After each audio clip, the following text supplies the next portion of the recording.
Good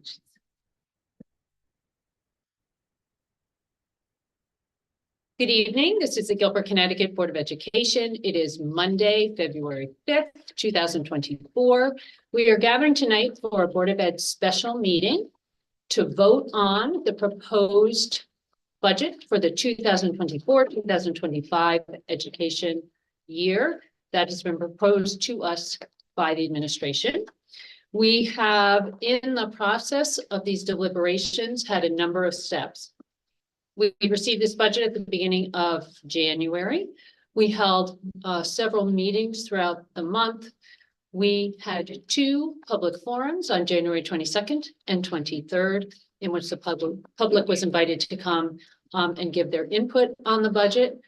Throughout the month, we have received a number of email communications from the public as well. We met last Monday, January 29th, to start to discuss the budget. At that meeting, we did also get an in-depth presentation by Dr. Freeman and our athletic director, Jake Jarvis, on athletics. So tonight is our opportunity to sit down and make deliberations, talk about aspects of the budget that we think might be able to be reduced, identify if any board members are interested in discussing any additions, and then come to a consensus on what the final budget will be that we then forward to the Board of Finance. I will note that we have several responsibilities here.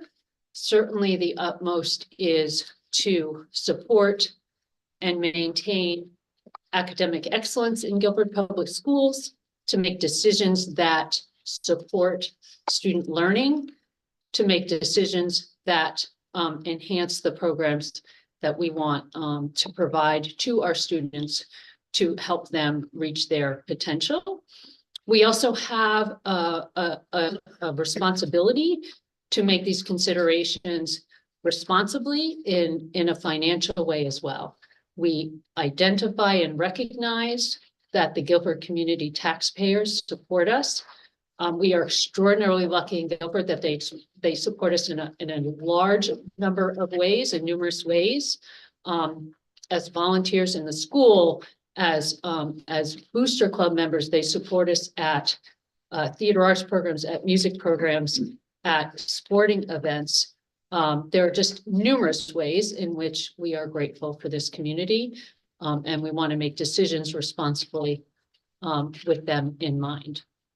So, all of that being said, I will note that we've had a number of discussions at our board meetings over the past couple of weeks around things like enrollment and staffing.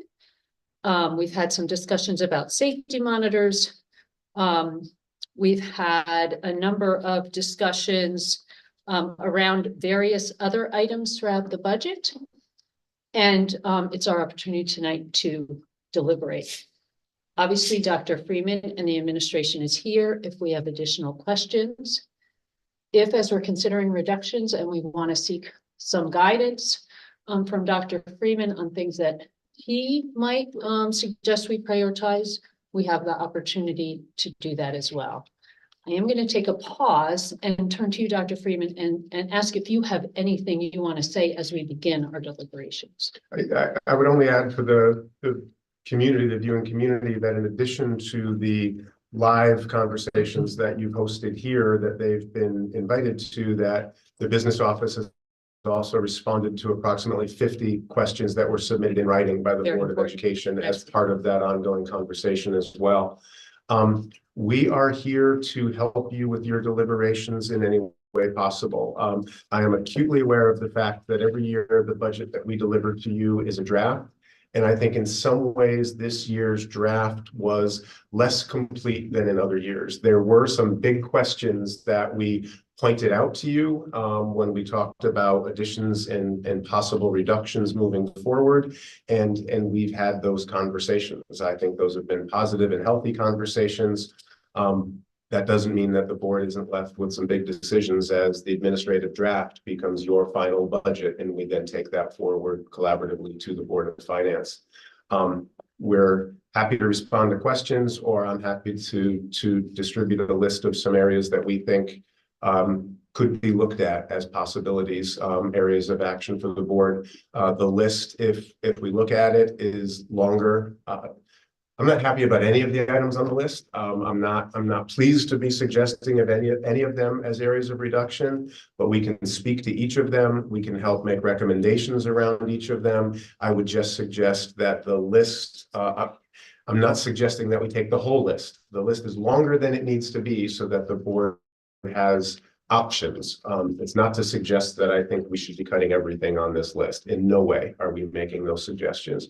We recognize that our draft usually comes in higher than this board or the Board of Finance thinks is supportable and something that we can move forward. Is there a list that I missed? No, I No. brought one with me. Okay. And All right. generally, No, I try to I'm put sorry. something together in the form of a worksheet, Right. and I'd be happy to pass it around if people want to use it to track the conversation. And again, I'm happy to speak to each of the items on the list. Also, That- Yeah. just- each of the items tends to be it's arranged. There are dollar amounts associated with them, but for instance, when we talk about multiple para FTEs or multiple safety monitor FTEs, the board knows that there could be no reduction, there could be a complete reduction back to zero, or there's room within that to make partial reductions. So I'm just always cautious about sharing a list like this one because we don't want to add it all up and go right to the bottom line Right. and call it a short meeting. No, and I think the only thing I'll add to what Dr. Tracy said is we've had the opportunity to caucus, which we do every budget season, and so I think this list goes along well with what we've come out of caucus with, so that we could kind of see where there's any alignment and see if we could start the discussion there. And I think you'll see that almost every item on this list has been discussed. I think there's a couple new items, and I'm happy to explain what those are and why they appeared on this list of suggestions that we distributed here tonight. Dr. Freeman, because as you literally just said, most of these look like, or many of these look like things we have discussed, but some are not. I notice you have on the list a pension item for 21,000. That seems particular. Yes, that is very specific, and it is the first item on the list because I think it might be the only one that's easy to discuss tonight. So we mentioned to you over and over again that we begin the budget process very early in the schools. When we put together the draft that we provided to you, we had a budgeted pension increase, and that was based on what we were anticipating the budget committee in town to recommend. The recommendation did come through, and in fact, it was $21,000 lower than what we had built into our budget. So we can take that reduction, and we are still following the recommendations of the budget of the pension committee here in town. We see no reason not to take that as a reduction. Okay. And you, summer pathways, is that reduction the entire program or the increase to the current program? No, that is the program, and that is a new item on the list tonight. So as we think about 3 years of significant increases, that item appears on the list for a number of reasons. One, for the last 2 years, that program has been ESSER supported, and the $90,000 is new to the budget this year because that program has been ESSER supported. It is a summer program that is not mandated. It's not part of our required offerings, and it has supported between 80 and 100 students, which is a relatively small impact in the summer when you compare it to some of the other conversations we're going to have tonight that look at other things that happen during the school year. So that is probably the biggest surprise that is on the list for your consideration tonight. We know that it has been well received by those 80 to 100 families that have participated. We've presented it to you each September that we've returned and told you what a positive experience it has been.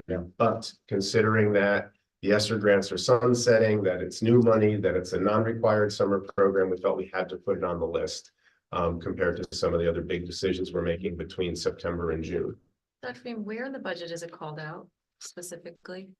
The 90,000. Where does the 90,000 live for It's pathways? in a salary line within the teacher's salary budget. So it's worked into the teacher's salaries? Yes. Okay. And in fact, I appreciate the question, Moira. Yeah. The other component that is becoming more obvious is that it's becoming more of a challenge to staff the program. Teachers in this new environment are less interested in summer opportunities and more interested in recharging their batteries. And so we've struggled this last year specifically to fill all of the teacher positions that were associated with the program. Where would that leave us? Oh, I'm sorry, did I? It's okay. No, I Just raised my jump. hand as you Go ahead, talked. go ahead. Are you sure? Yeah, please. Just to clarify, because I've already seen people talking about this fabulous program on Facebook. So does that mean that this summer it would terminate or next summer? Because technically this is the 20. This summer. This summer.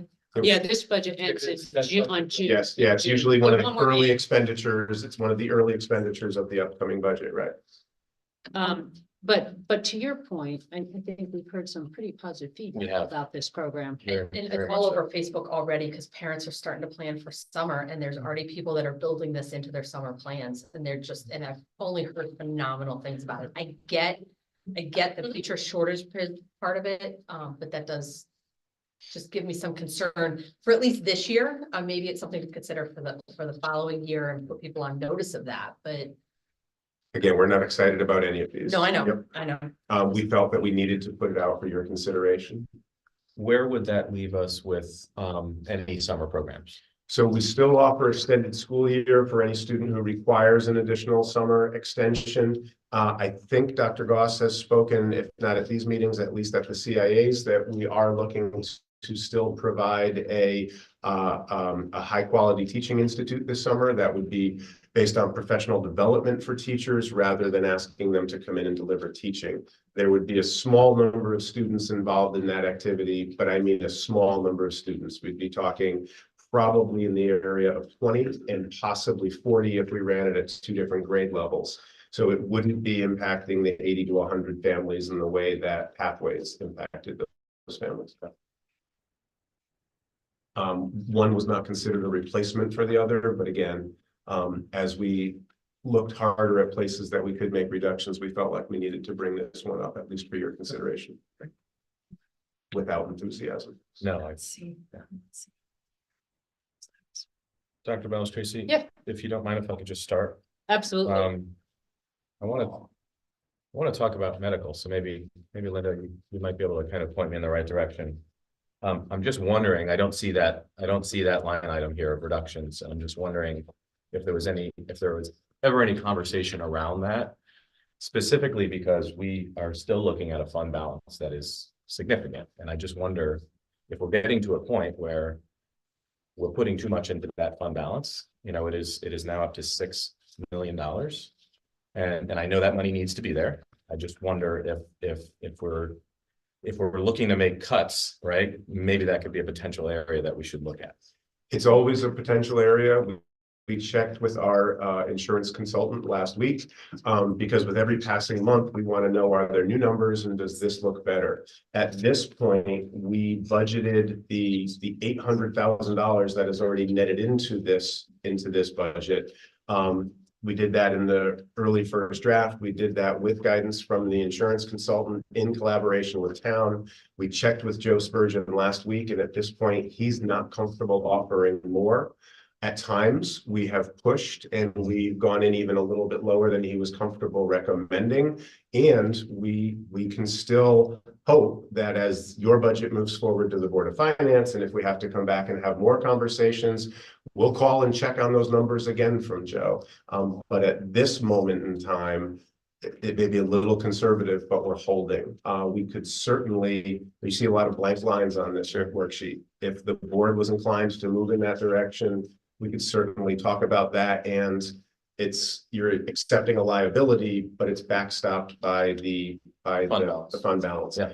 I'm still a little gun shy because I remember when we were running $700,000 in the red and how hard we worked to build up that fund balance. So it's not here tonight. Doesn't mean that it can't be here tonight or can't be here in future conversations. Good to know. I don't think we'd be looking at something like $250,000. We'd be talking No. another 50, Yep. right? Something in that range that Right. we would take. Sorry. I'm not gonna have a lot of questions. I'm sorry. We all do. You added site improvements here. I know that every year when we talk about this, you always do that. And yet every year we come in over budget for site improvements. So my question to you is kind of what? I don't want to keep doing that. It's the same with that. It's the same with legal. It's the same. Sometimes it's that way with tuition, although we're pretty good with tuition. Yep. I really don't want know to. what this is though. Oh, Yeah, So site, it's is it the 595 project? Yeah. site improvements carries a very specific 90,000 and not 100,000. And there's a rather lengthy explanation because I'm still not confident about this one for everything that you were beginning to say. I apologize for pointing out, I'm getting excited. So site improvements, when we provided it to you in the budget book, included a projected itemized list. One of the items on the itemized list was $90,000 for 595 because the bids are coming. Well, we've already had the bids, but because we've delayed the start of this project, costs are increasing. So we thought that we could defray some of the cost increases with 90,000 out of site improvement line. Since that time, we have had a positive response from bond counsel who has identified some unexpended bonds in town that would be appropriate for the 595 project.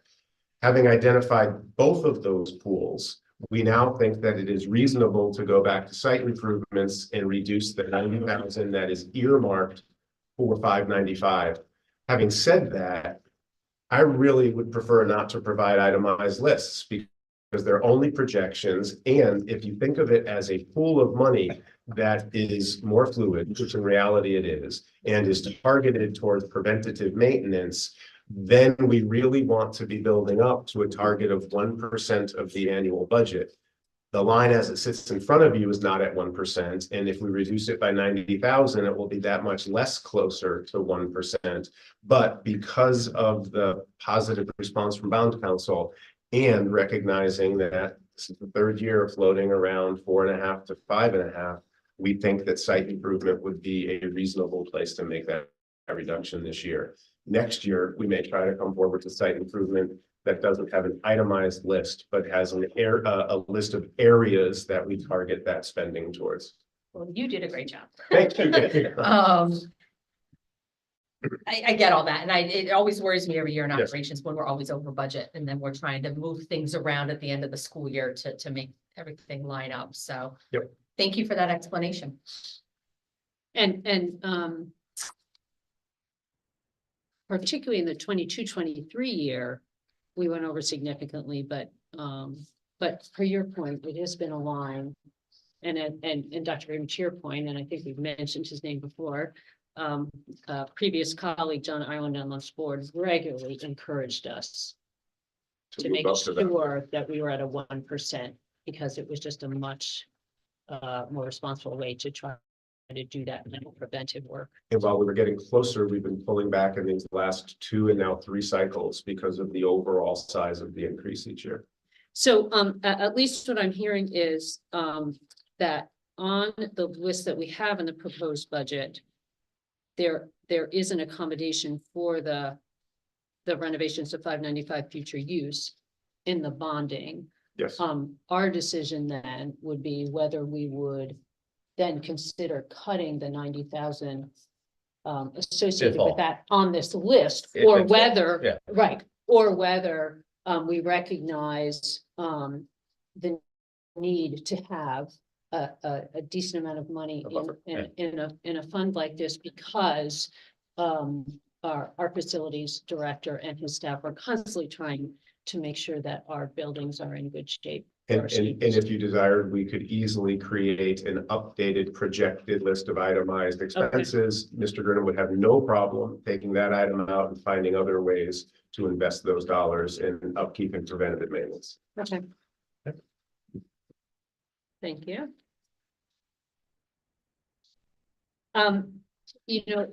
So I'm then noticing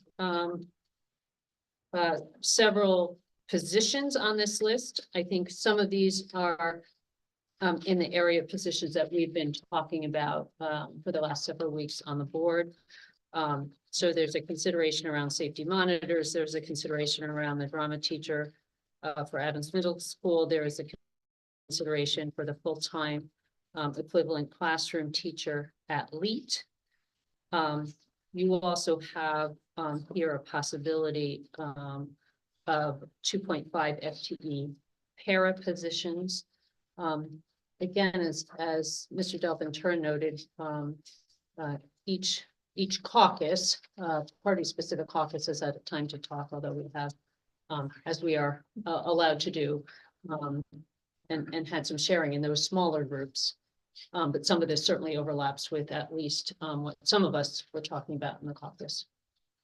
Part of that conversation is going to be on LEAT, and I do think this might be an opportunity to have a discussion around open choice at LEAT, because we have seen some written correspondence from parents in terms of whether or not LEAT will be receiving open choice students. Can you speak to that? Yeah, I'd be happy to. So again, the original base draft included, in fact, an increase of a position at LEAT. It would have moved from 14 sections total to 15 sections total. Currently, the fourth grade at LEAT has only 2 sections. We have no plan to take the 3 sections in third grade and collapse them into 2 sections in fourth grade. So that original plan had us building out 1 additional position. We were anticipating in that case that with first grade having the lowest class size in LEAT, that is where we would offer open choice seats, and in fact began conversations with some of the staff in LEAT around that eventuality. The last several weeks have had us talking about those class sizes, and in fact it looks now like the reduction in first grade moving to kindergarten at LEAT is at least going to be seriously considered. And we needed to inform ACEs of where the positions would be. That I think the deadline for that information was last week. We worked with ACEs and tried to figure out if we could simply say first grade district-wide, but they require school names. The parents are offered those seats with school names attached to them. So at this point, we have informed ACEs that it appears the seats would be available at both Jones and at Lakes. Those first grade classrooms will be sitting, as they are at this time, around 15s and 16s, regardless of any decision that is made that impacts first grade at either LEAT or Cox. That was the clearest and safest way to report that to ACEs.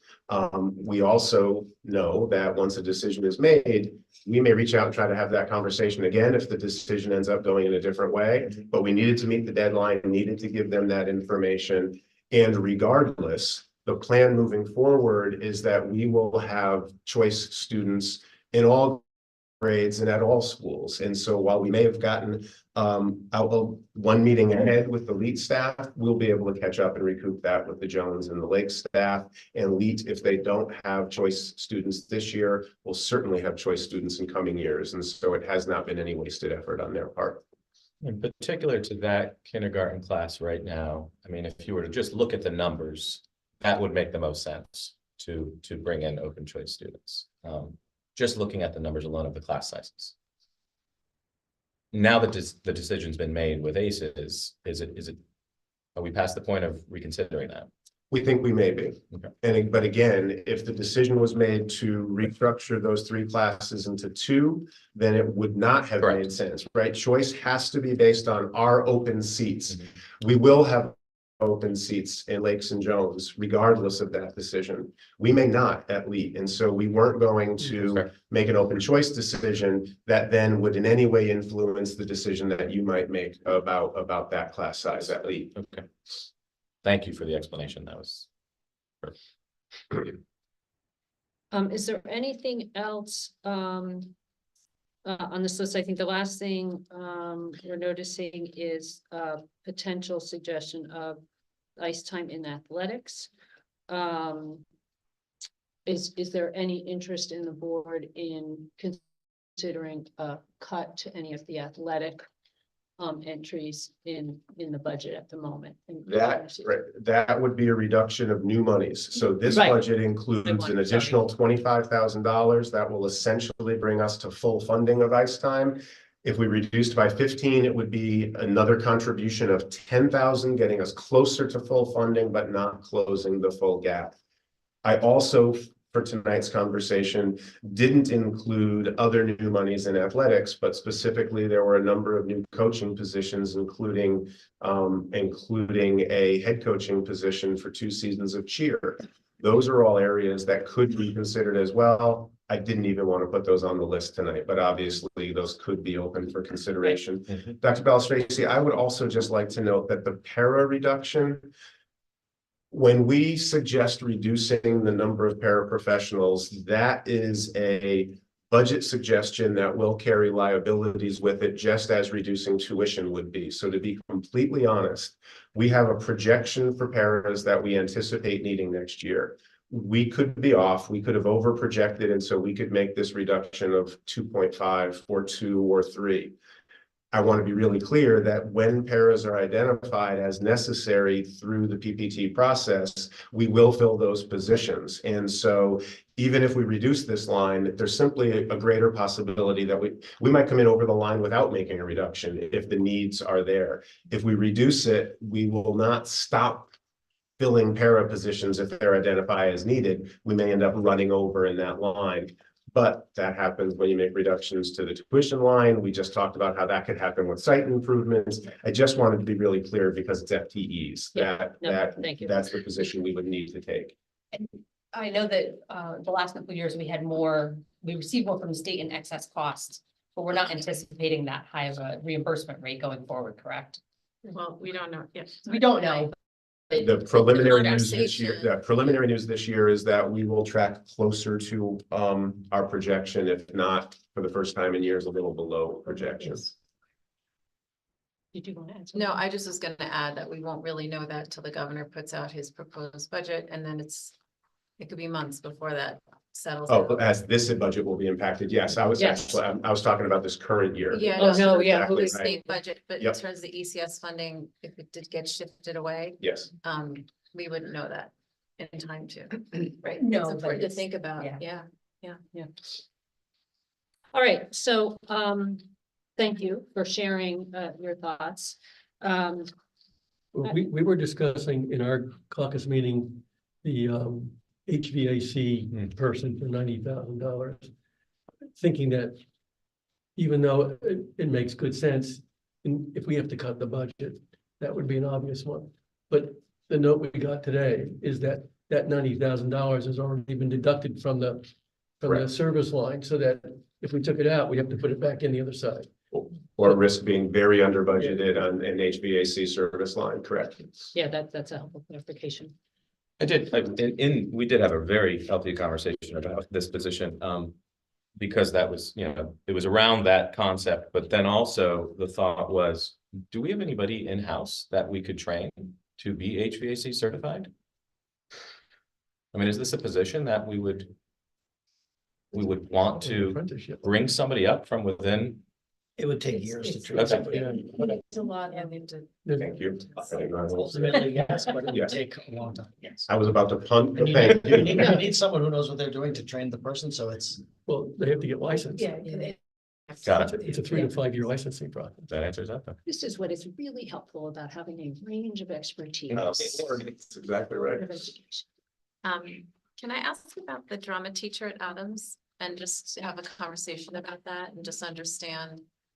Is it filling a void or is this adding an additional? I think it'd be helpful for folks to just hear the logic behind that. Yep. And why recommending maybe not doing it this year. So this position very much needs to be described as an enhancement. This is a way to do the things we're doing better and try to serve the students at Adams and help prepare them for the high school experience better than we're currently providing for them now. It's not filling a hole or fixing a problem. Right now at Adams, specials happen most similarly to the way specials happen at Baldwin and at the elementary schools. There are core classes that are addressed in team, math, science, English language arts, and social studies. And then there are specials experience that students experience through the course of the year, and all students generally have the same experiences. Dr. Mullen was looking at her schedule and recognizing, the board may recall that a couple of years ago, we looked at reducing music staffing at Adams, and in fact, held on to staffing that we thought was, that provided a little capacity, more than was necessary to provide that kind of program. Year or two before that, we added a second technology teacher. Dr. Mullen was looking at this and thinking that with the addition of one more specials teacher, drama in this case, we could shift from a specials design to an elective design, like the students experienced at the high school, so that we would be able to be offering tech ed courses and music courses and drama courses and language courses, and the students could make choices and sign up for them more in a high school model than in an elementary model. That's not to say that the way we're doing it this year won't continue to work next year, and not to say, and we know that sometimes the most creative ideas need to come before the board 2 or 3 times before they before they fit into a budget. So we're excited about it. I know that Dr. Mullen was excited to explain it to you. I think in the Adams chorus room was the night that we were talking about it, but it has to be defined as an enhancement to what's currently happening, not something that we need to meet class size, to meet growing enrollment, or to fix a problem. Thank you. And Dr. Mullen is here. I don't know if would you like to, okay, I'm getting a thumbs up. Is it the intention, I'm just thinking if it's something we could, I'm not saying we are, but if we couldn't do it this year, is this something we could build towards this year? Like in just looking at current staff and seeing if there may be a way to offer We this spoke in earlier. some capacity within the music or arts department? I don't know. We spoke earlier, and we're both committed to bringing this back to you next year if it didn't make it through this year's budget cycle. We haven't pushed to see if we could make that model work at current staffing levels. I'm a little hesitant to try to pull that off I'm again. not putting you on the spot about that. I'm just So- saying it's a wonderful idea. It's just if it didn't come to fruition this year, what could we be doing this year to kind of work towards that, I guess? I think continuing the planning and the building for it, and maybe talk more about it between now and next budget cycle. But I don't know that it's something, I mean, at times we have been able to say to you, we can still do it and we'll do it with current staffing. This one doesn't feel that way to me, but it doesn't mean that we won't continue a PR campaign before it returns next year. Thanks. If we keep it in, what is the likelihood that we will be able to find a teacher? I think high, because the reality is that we could do it with a teacher who is English language arts certified with a passion for drama. It is not necessarily a standalone certification, if I'm correct, or we could certainly do it with somebody who's English language arts certified, but knows what we're looking for them to know. So I think high. What's the, explain the LEAP classroom LEAP line here? What's the thinking there? That is the thinking that the current kindergartens at LEAP, which are sitting at 13, 13, 13, could be collapsed into 2 first grade sections next year of 19 and 20. Again, that fixes your 4th grade problem. 4th grade problem is still addressed, yes, right. You don't need to add a position to cover the 4th grade sections. It's the one that is reduced from 1st grade that and sometimes that's not a simple reassignment. That's not to say a teacher who's been teaching 1st grade moves. Principals make that decision, and sometimes it's 2 moves or 3 moves to make that work. But principals do that every year when you have the unaligned bubbles moving through. Right, and Teachers just for those watching, like a teacher certified for K is certified for 4th. Correct. Or first, a second, just to Yep. make sure people. the certification is the same, and Mr. Seal would make sure that he put the most appropriate people with the most appropriate sections. And at times that even requires moves across schools. Teachers work for the system, not for one individual building. So we make sure that we covered it appropriately. And that would keep us well within the range that we've outlined in policy and actually get us more into range, considering we are out of range right now. It keeps the 4th grade in range, right? Even though it's right without pushing up against the upper limit, and that 1st grade, is comfortably within the range. The bottom level, the bottom rung for 1st grade in your policy is 16. To continue 13s is falling further below that bottom, and the upper range for 1st and 2nd grades is 22. And so 2 classes of 19 and 20 actually has room for 5 more students to move into that grade in that school before we're pushing the upper limit on that class the way we are in some other sections and some other grades. Yeah. And again, I just have to say, the average class size K-4 right now is 17.1. That has to be one of the lowest average class sizes in the state. And the published ranges of 15 to 24 at the upper levels, spread across grade levels, are really manageable and reasonable and comfortable class sizes. Many Connecticut school districts would be jealous to be able to say that as we sit here today, the single largest class in our elementary level is 22. That's a really positive statement.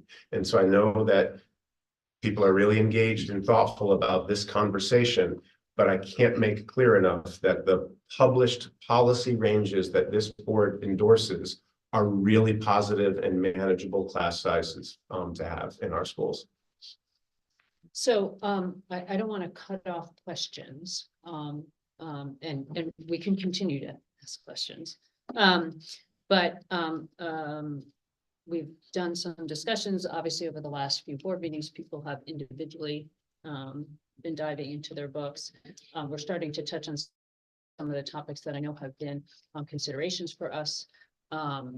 So do we want to start talking about some of the details here? Around, I know we had some discussions around the Captain Lead teacher, we had discussions around DOM teacher, we had discussions around safety monitors. Others may have other things they want to talk about, but I'm suggesting we start somewhere. And I'm happy to volunteer a place to start unless someone wants to start somewhere specifically. Okay, we're talking about class size or the full-time teacher. So one of the things that is a proposed addition to the budget is listed in the budget as a 4th grade teacher at Calvin Lee. And we do note that there are 3 3rd grades in Calvin Lee. There are only 2 4th grade teachers. And I think we have discussed not collapsing those because it would create 2 4th grades at 24, and that immediately busts against our upper recommendation. We've just heard Dr. Freeman talk about, we've talked again about a kindergarten at 13, and 13 right now at LEAT. And the idea of moving those 3 classes into 2 classes at grade 1, which would be classes of 20 and 19, again, below the upper limit of 22. So one possibility is to remove from the proposed budget this additional teacher at Calvin Leet, and recommend that the approach then taken by the administration is to continue to plan for an additional 4th grade teacher, but then plan for 1 fewer 1st grade teacher at that school. Correct. So I'm suggesting a conversation around that topic.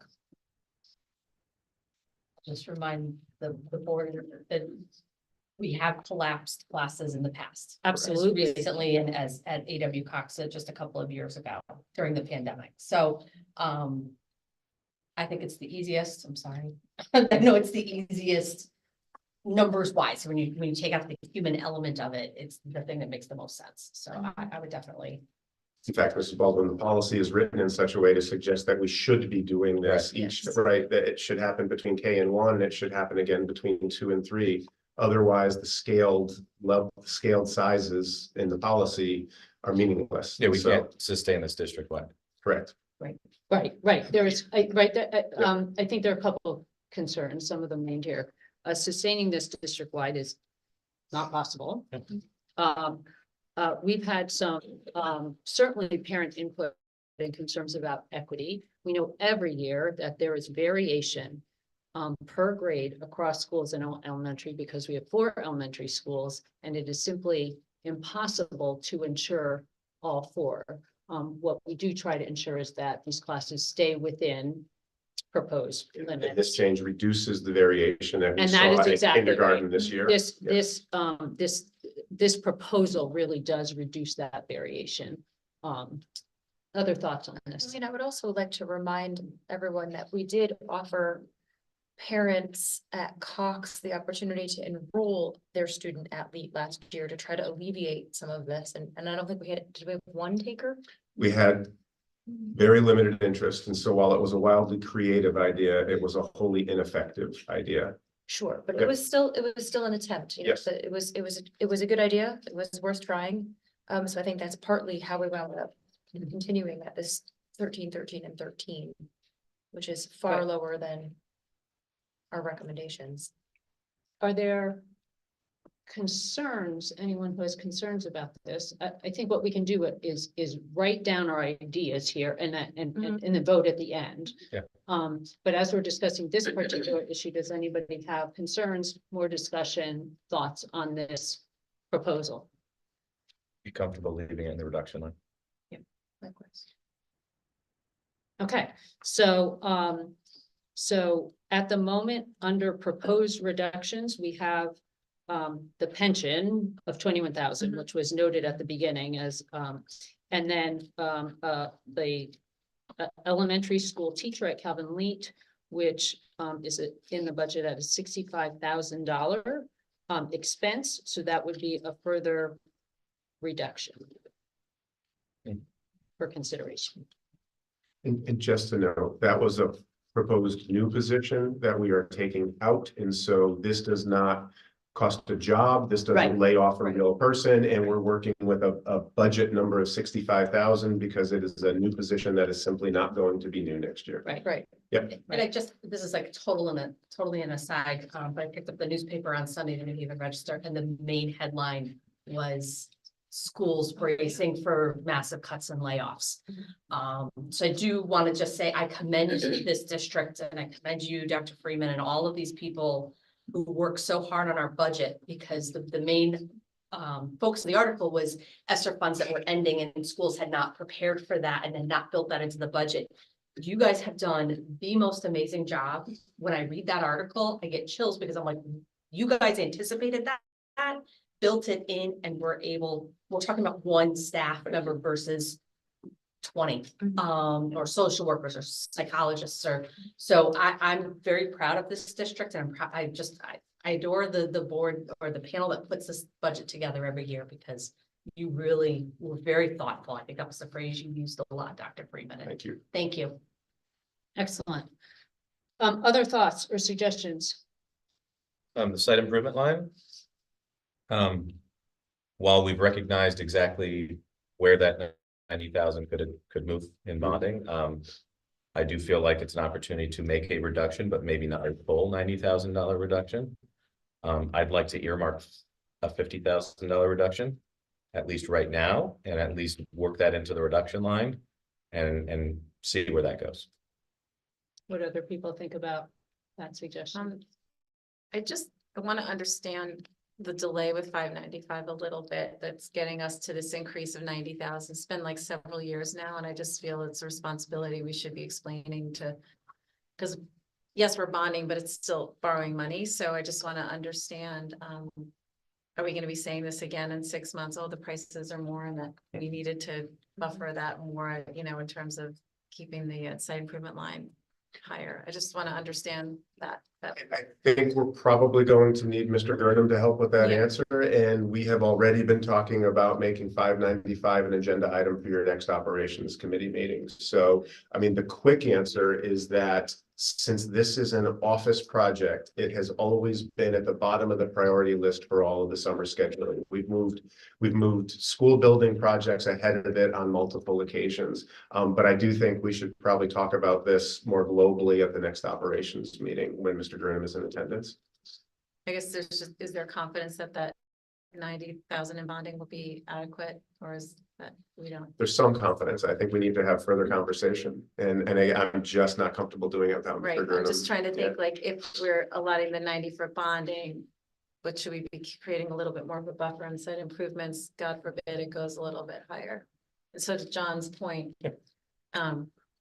maybe it's 30,000, maybe it's 40,000, but I think, you know, I don't want it just to be fun money. I want it to like have a not that anything we do is fun money, but I mean, just like, we can always find things that can be helpful to site improvement projects. I get that.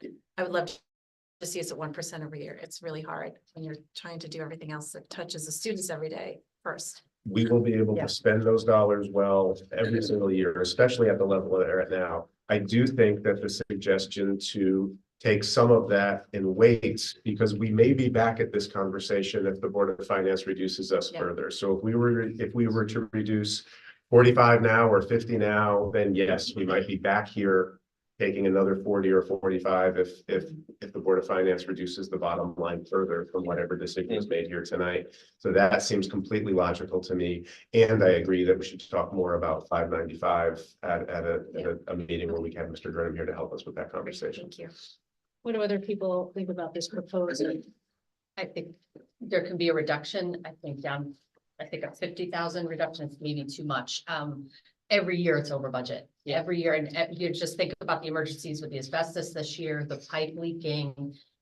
And the costs of those emergency fixes were very expensive. So I'm like, we're a responsible homeowner, right? You want to have something there, make sure that you can afford those, so. I don't know if maybe a $30,000 or $35,000 reduction at this point, or I just want to be clear, this would be actually an addition to the site improvement line. Right. Correct. Yeah, so We're adding. we're actually talking about an addition as Right. opposed to taking away from the site you improvement. want So- to add more, Yeah. take away less. Well, let's be clear about what you mean by that. What you're saying is that because the 90,000 is taken care of somewhere else, From bonding. Yeah. right? The 90,000 that was in the budget for site improvements. Could allow for more ceiling tiles or carpet than would have been planned for in the itemized list we gave. Correct. Okay. So what I I'm just- I want to make advocating- sure that this is Thank explained, you. so Yes. everybody It's understands as what you if we're just said. adding $90,000 To the already to the said already line site item. improvement line. So this Yeah. is contingency money. Yes, And right, it's a so Contingency money. it's We're adding, adding contingency money. it would be adding 90,000 available to the itemized list. It would be reducing the bottom line, right? So if we left it untouched, it adds 90,000 to the itemized list without changing the bottom line. If we take 595 out of the itemized list and cut it by 45, it's actually $45,000 more that we can itemize to Exactly. spend while reducing the bottom line by Right. $45,000. I know that's convoluted, Mhm. but yes, Yeah, and every year, Mr. Gurnham comes in with us with, well, these projects can't get done, we ran out of money. Yes. That's the Well, other- Well, and Emergencies. I would guess that behind this list, here. He's built in contingency. No, what I was gonna say was behind this list here is a whole list of projects that didn't make Make this it, list yeah. this year. Right. I mean, it's not like this is all that needs to be No, done around here. So, I'm willing to consider what board members think. I would make it a smaller reduction. I just, that line has, it was over budget in like November this year. Consider. For this I mean- year, so I think we should take care in reducing that too much. and in fact, we keep throwing around this 1% number. The current proposed level for that line is $90,000 short of the 1% that we have been targeting for years and never really caught up to. So why don't we reduce it by 30? I agree. Yes, I think that it's a third of, yes, I think that makes sense. I like that. It's close enough to my 50. So- I'm suggesting, maybe we have it, we do 45. We just heard 30 on the Oh, 10, so there are okay. multiple conversations going on. That's Yeah. not to trump one or the other. I No, no, just no, want to make yeah. sure that it's a I would feel more comfortable with 30, honestly. I Okay. get very concerned about that line, and the fact that we were over in November Uh-huh. Yeah. I'm means with you on that 30. means that, for more than 6 months of the year, we know that Yes. So we reduced by 30, but adding 60 in essence. We've reduced the line item by Right. $30,000, which will give us, since we're removing 595, the ability to do 60,000 more in itemized projects. That's a good place to start. We will redo the itemized list and adjust the bottom line. And let's be clear, preventative maintenance costs a whole lot less money. 100%. Yeah. Good money. to spend. 100%, absolutely. All right, I know there's been some discussion of safety monitors. Yeah. So I know there was some discussion of reducing at least a few of the safety monitors that are in the budget, so I want to open that up for discussion. I think what I'm most excited about in the budget is not necessarily the safety monitors, but the SRO. I think we have an amazing opportunity to really enrich the relationship with our students and our law enforcement in town. We've already seen how well it works with our SRO currently. I believe it's 2 additional SROs on top of the already one. We're in this budget year, we're at 2, although we have only been able to staff 1, and then next year we will be at 3. So the budget will be in place for 3 positions, and we will hope to be able to fill at least 2, if not all 3 of those positions. I mean, we've talked about this. Obviously, this was, to your point, with ESSER funds being involved in a lot of difficult decisions. When we caucused, we did identify this because it's a big line item. I do see a use for this. The safety monitors, especially at our middle schools. You know, my thought is that especially with the addition of the SROs, a reduction in the safety monitors can be had, in my opinion, at the elementary level. I agree. I think the safety monitors are very nice to have. I don't think there's any data behind it showing that we need them. And again, I would, if I could, I would give on every level to our students, but I think we do have to make difficult decisions, and I think the safety monitors are a great place to start. I don't disagree with that position. The only thing I would ask is that if there is a reduction of FTEs to this line, you know, the administration talk with the principals and talk about how best to deploy those. In some ways, there can be an argument that they're most beneficial at the elementary, where there are fewer adult eyes in a supervisory fashion. Again, these are not security, but they are supervisory. And so I totally understand. And if there needs to be a reduction, I just want to ask that we have the ability to meet with the principals and talk about how best to deploy the FTEs that are left in this line. To your point, if this was security, this would be a very different conversation. Right. We are Absolutely. not talking about security. These are in no way No, security and positions. I'll just read, because this is one of the responses to the question around it. It says they are not and have never been intended to be a security force. They are not trained as security. They monitor student behavior in halls, etc. In the past, they've been referred to as hall monitors. So I know that the response was a little bit bigger, but Yes. I think to your point, John, is that the SROs really are the ones that create that and provide that actual security should anything come into play. But And this is a $250,000 line that has Yeah. not been the board's responsibility, right? The safety monitors who exist today are being paid for with ARPA funds through the town. So we totally recognize that. And I think that given what their roles are, I think that you can get a little creative here. My thought was, and I've been talking to various people, is maybe you do some extra training, you know, and maybe you pay like a lunch or recess aid, where they come in for pickup and drop off. And there's a lot more, and again, I use that phrase fluidity, when there's a lot more people around where you need the extra eyes for a lot less money, you can do something like, you may be able to do something like that, where you have a couple of extra people come in for those limited time periods. But again, for a lot less money, but yet getting the same result that you, with eyes.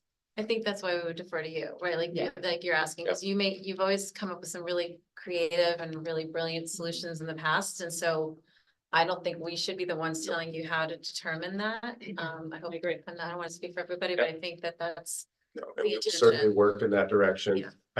Again, I just want to note that those split positions get harder and harder to fill. So while we're still struggling for recess aides, we filled these positions pretty quickly. And none of that is to argue that the board should not be making a reduction in this line. It's just to, as we think of those creative solutions, we're going to be thinking in a different environment than we had in the past. But whatever FTE is left in this line, whether it's the 2 we currently have at the high school, or whether there's some increase, we will deploy them in the most creative and the most effective way that we can, and we will include the whole leadership team in those decisions. Well, I'm hearing at least a Partial reduction. proposal of a reduction of 4. Yes. Is that what I'm hearing? Are there others who want to? Well, we've had safety monitors for 1 year with ESSER funds, right? Correct. ARPA ARPA funds, ARPA correct, funds. yes. And by putting any safety monitor, by putting any of these, like putting 6 in, I mean, we had 2, so I'm not talking about the 2 that are already there. By putting any in, we're essentially saying it's important enough to put this concept into our budget, which means for the future. So we're gonna be faced next year with starting off with a high budget anyway, because we got contractual obligations by inflation.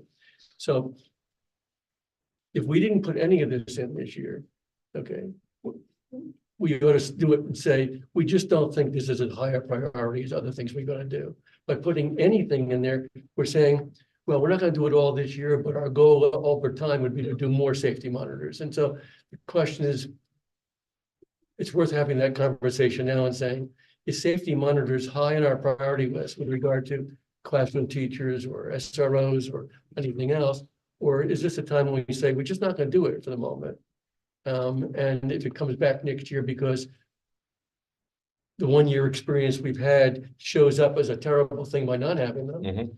I just don't wanna get us into a situation where we might decide to have to cut whatever we put in this year because we've deferred the concept about whether we think it's important or not. So the question is, John has made the case that the SROs are important.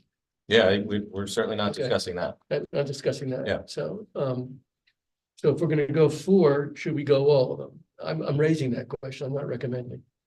Dr. Freeman, there was a little salary difference with some of the positions, like not by much, but by like $3,000 or $4,000. Is there something we should be considering in that in terms of like, if we were to reduce by 4, like, we base it on the lower salary? Like I would. We'd be or do looking you at just a want dollar to- amount and you Yeah. would determine exactly. Right. Yeah, That's what I'm trying to figure so out. what I So if we have said here, split it in half, 125, you would, well, you would in essence, But that's. We might come What- back and say that we wanted to repackage and put the positions at a different dollar amount. Right. We might, yeah, yes. so when we discussed the full, I mean, what I kind of in preparation for tonight, just so I had some things that we might possibly be discussing, identified 147,577, which is the equivalent of the 4 safety monitors.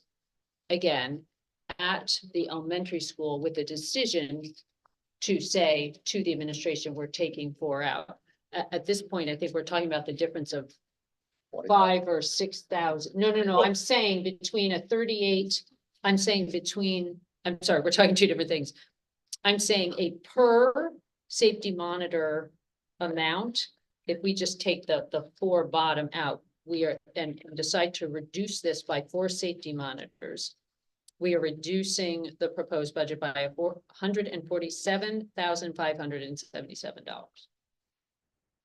Okay, I would suggest if you were to make that reduction $145,000, then we would look at the 2 positions that were legacy positions at the high school. totally. Look at the dollar amounts that were left, maybe consider, can we do part-time assignments? Can we repackage I those have no problem. and do what we could right. in the direction of that priority with the monies that were left? I have no problem with that. So there is a discussion then about reducing by 4, Mhm. At 145,000. at 145,000. So So it's actually a reduction of 105,000. No, it's a reduction of 145. That's what No, I. no, instead of 250,000. That's for 6. The 2 already exist. They're not, the 2 have been in our budget for years at the high school. So you're saying, oh, They're I not see what you're saying. included in the figure you see in Yeah. front No, of you tonight. the total budget that we're gonna have for these monitors is 145,000. It's actually 105. No, That's what I said, Yeah. yeah. okay. If we're reducing. What I'm 145, talking that about means is what we're 105. reduction. We are reducing 145,000. Leaving a balance of $105,000 for us to figure out how to deploy. And I will make that at this time, this number stands apart from the 2 legacy positions that were currently at the high school.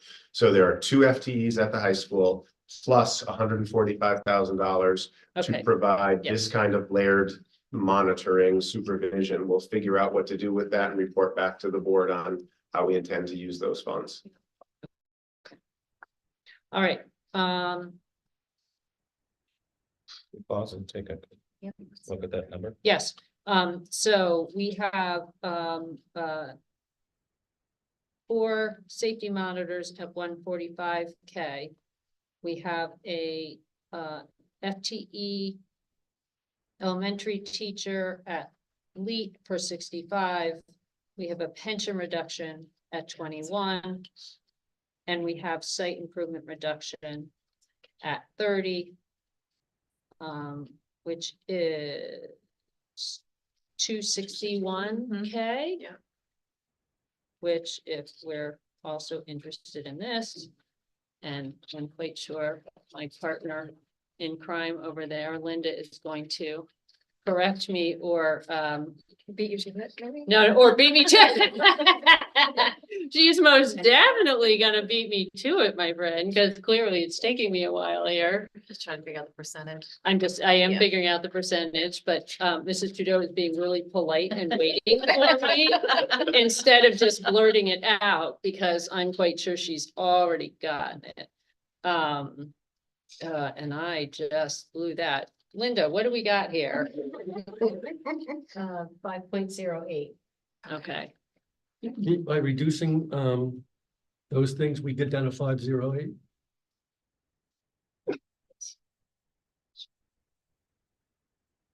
Yeah, Now, so I'm- 261,000, that's pretty close to 0.5%. That feels like that's 0.4% for just I was gonna 261,000. say, it doesn't make sense to me.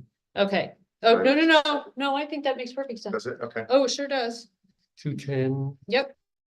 so It's 720,000 5 would be a full point oh, percent. it's 5.008%. Yep. Okay, We trust Linda. We were at, before the pension and the site improvements with just the first two, we were at 5.15. So the additional 51,000 brought it down to 5.08. Is there anything else that we want to discuss here?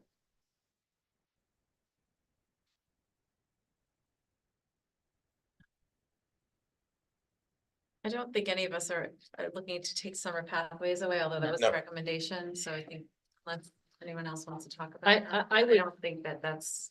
I think I- it's such We didn't fabulous. caucus, yeah, and that wasn't really in our. One of the highlights of the first meeting Yeah. back from summer. I Yeah. mean, it really, Yeah. it really is. And I think that, unless we really have a staffing issue in which it Right, really negates it being a successful,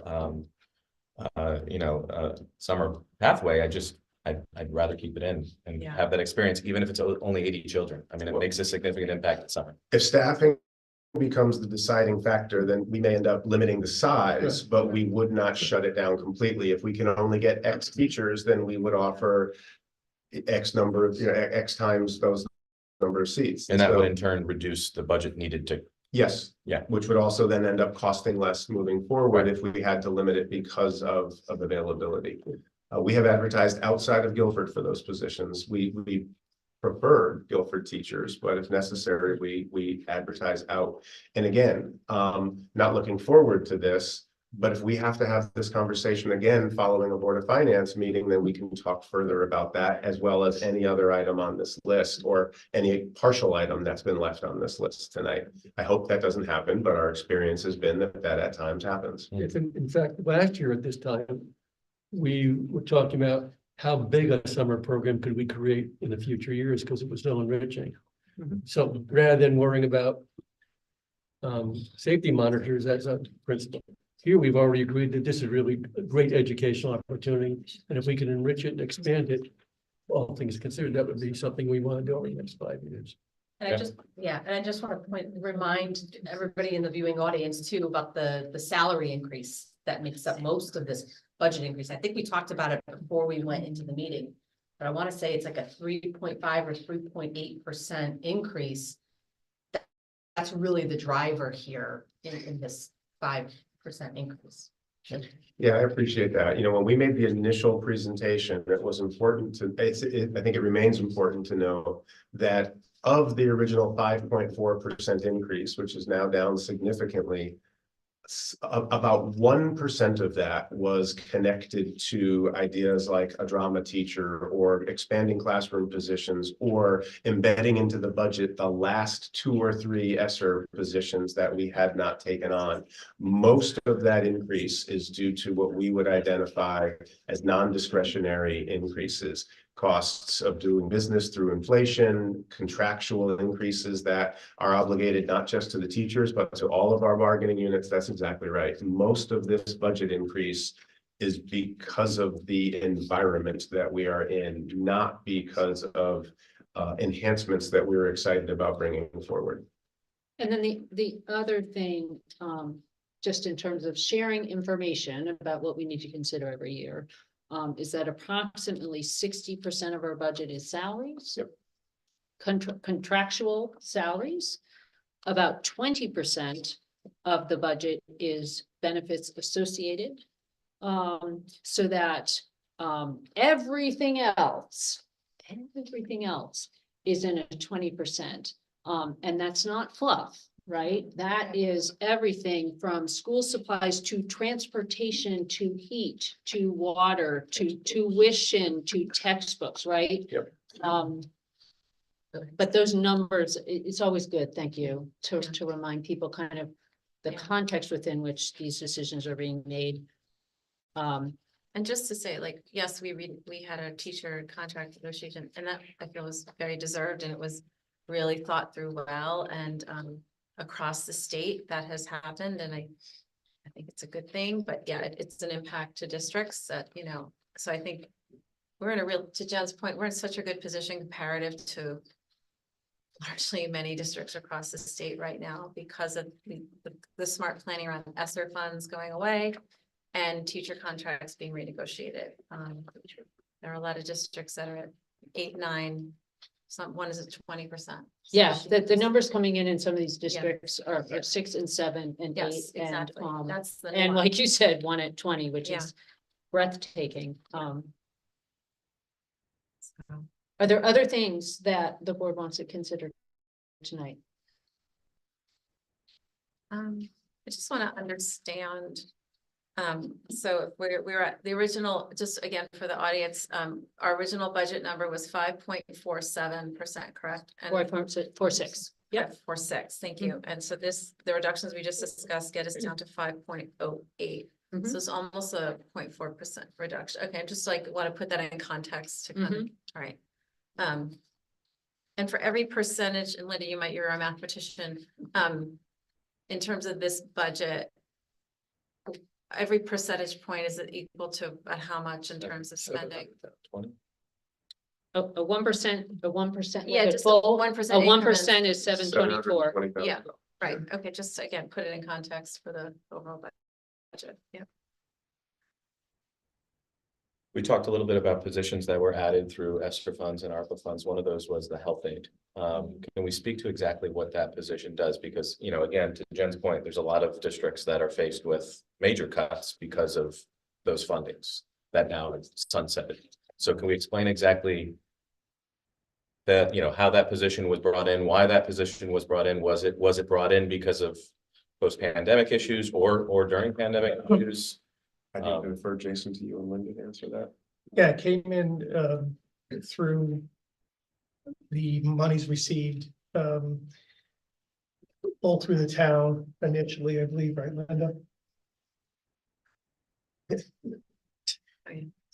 Through the town, and then during COVID, when I discussed this position with Director Riley, Joanne Riley, she is adamant about how this individual helps the nurses throughout the district in a variety of different ways and allows them to attend to things more directly with children while the health aide does a lot of the administrative work throughout. It was something that, again, was questionable in terms of monies last year. The town said, absolutely, we can cover it. And it was one of the decision packages that was put forward by Mrs. Riley to incorporate this person full time in the district as our expense. She really picks up some of the lower level needs at the schools, allowing the nurse to be looking at the more significant concerns and monitoring medication distribution and all the parental communications, all those pieces. You know, does the vision screenings, you know, whole variety of different. Yeah, I mean, when you speak about, you know, how she feels it's adamant, that lays a context on it that helps. I mean, it's, you know, you look at, you know, when we look at these positions that were brought in by outside funds, you know, they become conversations, you know, but when you put it in context like that, that helps. So, thank you. Thank you. Where are folks, there's been some discussion about the drama teacher, what are people feeling about that right now? I think we're where we wanted to be and move it in for now. Okay. What do other people think? I think it's a great addition to the curriculum, particularly because it also is a feeder to the spectacular theater program we've got at the high school. But giving kids choice at that point, particularly this kind, if we can afford it, it makes sense. This is not frivolous at all. It's nice to have kids have that option. Okay. It's more art in the community, and that's something that we've consistently heard from this community, is they want more art. Okay. And I would say that I want to leave the paras in, Yeah, sure. for sure. I have, yeah, I have. Agreed. Okay. Anything else? I will say that, each of us in our various ways, mine is with lots and lots of stickies. Or Post-its, sorry, Post-its and highlighter and, ink all over the place. I've really gone through this budget line by line, have asked a whole host of questions at the level of a line on page 47 or a line on page 73. And again, echo thanks to Mrs. Trudeau and her staff and Dr. Freeman and others in responding to all those questions. For the third year in a row, we have a higher increase than we're used to. But we are experiencing what people across the state and across the country are experiencing, whether they're a school district considering their budget or whether they are considering spending in other ways. This budget is impacted by, as Mrs. Rader noted, the very important increases in teacher salaries. It is impacted by inflation, supply chain issues. The cost of doing business has changed. And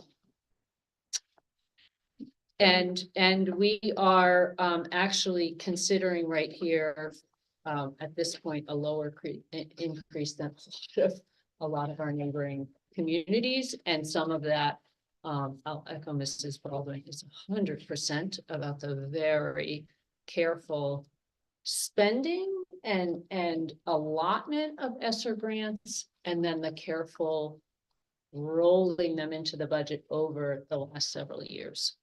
I mean, Dr. I would just note that this year's budget process has also been really involved. I mean, there have been other years where the budget conversations tend to talk around the edges of the budget. And this year, this board and this community have talked about central concerns: class size, staffing levels, security and safety.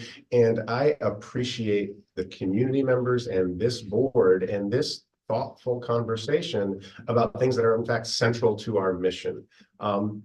The budget is coming in $250,000 less than what we presented to you, but I walk away feeling encouraged by the quality of conversation that this board has with this community in making thoughtful decisions.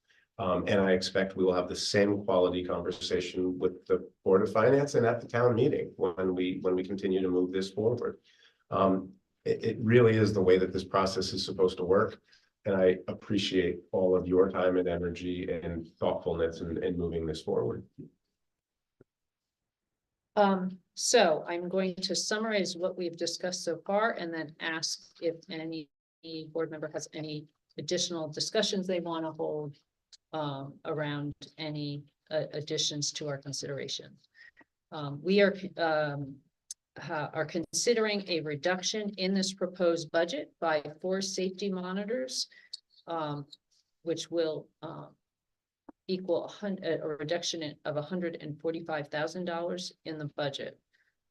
We are proposing the removal of the additional proposed elementary teacher at Calvin Leet.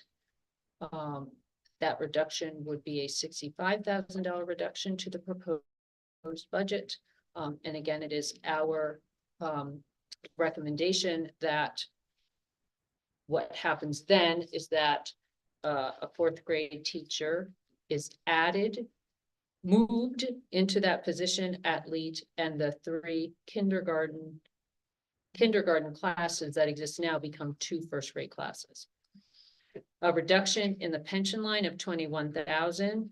This is actually due to updated information about what we are expected to pay. And that updated information allows us to reduce from 21. And then a reduction of 30,000 in the site improvement line. 30? Yeah, 30,000. So it's, okay, got it. Leaving 61. Yes. Leaving Yeah. 60 in. Okay. That equates to a proposed reduction of $261,000. The calculation, that reduction would then make the proposed budget that goes to the Board of Finance, if we vote to approve this, at a 5.08% increase. Are there any additional discussion points, reductions, additions, anything that any of my colleagues want to consider tonight at this time? Linda, may I just ask for the motion? Did you do the subtraction? Do you have the new bottom line budget number? Bottom line budget would be 72,157,151. 72, 157. That's the difference of 261. Yes. Yeah.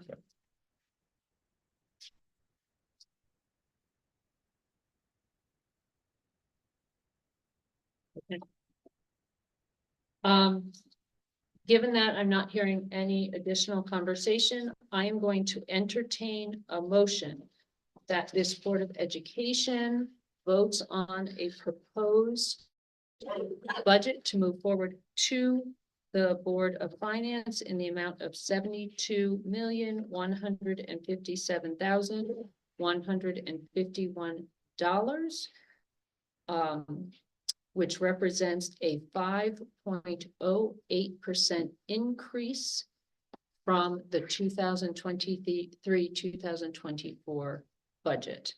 Is there a motion? So moved. Second. All those in favor? I, Aye. All right, so that is 8 in favor, a unanimous vote of the members present. One last round of thank yous to the administration for supporting our many questions, for the detailed budget book that allowed us to pour item by item. Great appreciation to my colleagues for the thoughtful manner in which everyone dove into this, reflected in the numerous detailed questions that I filtered through to the administration.